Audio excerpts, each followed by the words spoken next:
My wife said, I don't need to cook, clean, or even sleep with you. So I showed her what life looks. The words hit me like a punch to the gut. I don't have to cook, clean, or even sleep with you.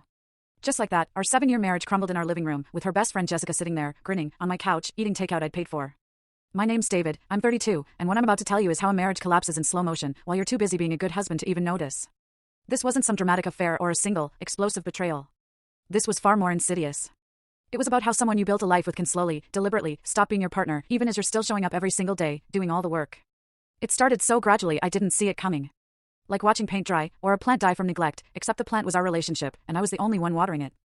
Olivia and I met back in 2016 at a mutual friend's barbecue. It was one of those easy summer afternoons where everything felt possible, and the future stretched out, bright and full of promise.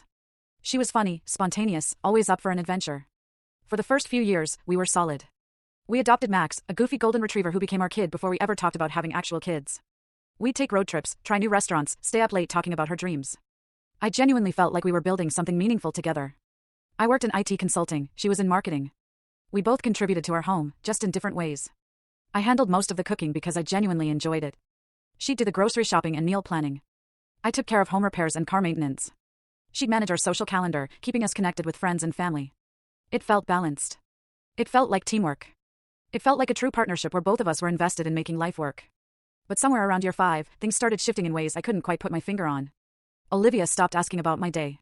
She stopped planning those weekend adventures. She stopped putting effort into literally anything that involved us as a couple. At first, I chalked it up to work stress, or just the natural ebb and flow of a long-term relationship. Everyone goes through phases, right? This wasn't a phase. She'd come home from work, immediately get on her phone, scroll through social media for hours, barely acknowledging I existed unless she needed something. Our apartment started getting messy because she'd stopped doing her share of the cleaning.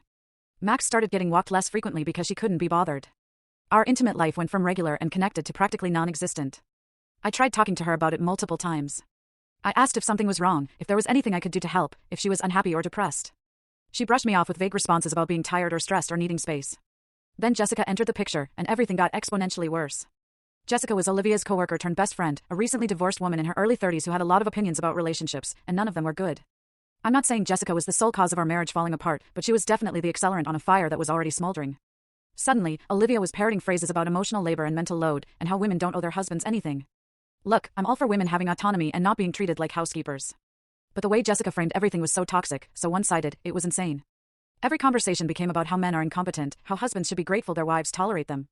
How women need to prioritize themselves and stop catering to male bottom left of screen, click full story.